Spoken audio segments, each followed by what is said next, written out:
شروع اللہ کے نام سے جو سب پر مہربان ہے، بہت مہربان ہے۔ اے نبی، جب تم لوگ عورتوں کو طلاق دینے لگو تو انہیں ان کی عدت کے مطابق طلاق دو اور عدت کو اچھی طرح شمار کرو، اور اللہ سے ڈرو جو تمہارا پروردگار ہے۔ ان عورتوں کو ان کے گھروں سے نہ نکالو اور نہ وہ خود نکلیں، الا یہ کہ وہ کسی کھلی بے حیائی کا ارتکاب کریں، اور یہ اللہ کی مقرر کی ہوئی حدود ہیں، اور جو کوئی اللہ کی مقرر کی ہوئی حدود سے آگے نکلے اس نے خود اپنی جان پر ظلم کیا۔ تم نہیں جانتے، شاید اللہ اس کے بعد کوئی نئی بات پیدا کر دے۔ پھر جب وہ عورتیں اپنی عدت کی میعاد کو پہنچنے لگیں تو تم یا تو انہیں بھلے طریقے پر اپنے نکاح میں روک رکھو یا پھر بھلے طریقے سے ان کو الگ کر دو، اور اپنے میں سے 2 ایسے آدمیوں کو گواہ بنا لو جو عدل والے ہوں، اور اللہ کی خاطر سیدھی سیدھی گواہی دو۔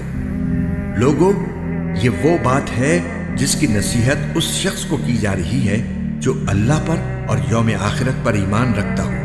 اور جو کوئی اللہ سے ڈرے گا اللہ اس کے لیے مشکل سے نکلنے کا کوئی راستہ پیدا کر دے گا،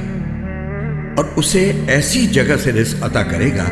جہاں سے اسے گمان بھی نہیں ہوگا۔ اور جو کوئی اللہ پر بھروسہ کرے تو اللہ اس کا کام بنانے کے لیے کافی ہے۔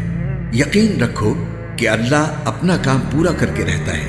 البتہ اللہ نے ہر چیز کا ایک اندازہ مقرر کر رکھا ہے، اور تمہاری عورتوں میں سے جو ماہواری آنے سے مایوس ہو چکی ہوں، اگر تمہیں ان کی عدت کے بارے میں شک ہو تو یاد رکھو کہ ان کی عدت 3 مہینے ہے، اور ان عورتوں کی عدت بھی یہی ہے جنہیں ابھی ماہواری آئی ہی نہیں، اور جو عورتیں حاملہ ہوں ان کی عدت کی میعاد یہ ہے کہ وہ اپنے پیٹ کا بچہ جن لیں، اور جو کوئی اللہ سے ڈرے گا اللہ اس کے کام میں آسانی پیدا کر دے گا۔ یہ اللہ کا حکم ہے جو اس نے تم پر اتارا ہے، اور جو کوئی اللہ سے ڈرے گا اللہ اس کے گناہوں کو معاف کر دے گا اور اس کو زبردست ثواب دے گا۔ ان عورتوں کو اپنی حیثیت کے مطابق اسی جگہ رہائش مہیا کرو جہاں تم رہتے ہو،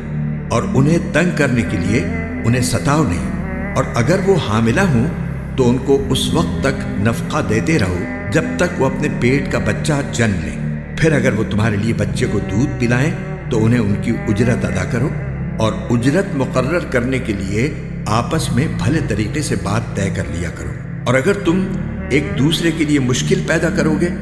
تو اسے کوئی اور عورت دودھ پلائے گی۔ ہر وسعت رکھنے والا اپنی وسعت کے مطابق نفقہ دے، اور جس شخص کے لیے اس کا رزق تنگ کر دیا گیا ہو تو جو کچھ اللہ نے اسے دیا ہے وہ اسی میں سے نفقہ دے۔ اللہ نے کسی کو جتنا دیا ہے اس پر اس سے زیادہ کا بوجھ نہیں ڈالتا۔ کوئی مشکل ہو تو اللہ اس کے بعد کوئی آسانی بھی پیدا کر دے گا، اور کتنی ہی بستیاں ایسی ہیں جنہوں نے اپنے پروردگار اور اس کے رسولوں کے حکم سے سرکشی کی تو ہم نے ان کا سخت حساب لیا اور انہیں سزا دی، ایسی بری سزا جو انہوں نے پہلے کبھی نہ دیکھی تھی۔ چنانچہ انہوں نے اپنے اعمال کا وبال چکھا، اور ان کے اعمال کا آخری انجام نقصان ہی نقصان ہوا، اور آخرت میں ہم نے ان کے لیے ایک سخت عذاب تیار کر رکھا ہے۔ لہٰذا اے عقل والو، جو ایمان لے آئے ہو اللہ سے ڈرتے رہو۔ اس نے تمہارے پاس ایک سراپا نصیحت بھیجی ہے، یعنی وہ رسول جو تمہارے سامنے روشنی دینے والی اللہ کی آیتیں پڑھ کر سناتے ہیں، تاکہ جو لوگ ایمان لائے ہیں اور جنہوں نے نیک عمل کیے ہیں ان کو اندھیروں سے نکال کر روشنی میں لے آئیں، اور جو شخص اللہ پر ایمان لے آئے اور نیک عمل کرے اللہ اس کو ایسے باغات میں داخل کرے گا جن کے نیچے نہریں بہتی ہوں گی، جہاں جنتی لوگ ہمیشہ ہمیشہ رہیں گے۔ اللہ نے ایسے شخص کے لیے بہترین رزق طے کر دیا ہے۔ اللہ وہ ہے جس نے 7 آسمان پیدا کیے اور زمین بھی انہی کی طرح۔ اللہ کا حکم ان کے درمیان اترتا رہتا ہے تاکہ تمہیں معلوم ہو جائے کہ اللہ ہر چیز پر پوری قدرت رکھتا ہے، اور یہ کہ اللہ کے علم نے ہر چیز کا احاطہ کیا ہوا ہے۔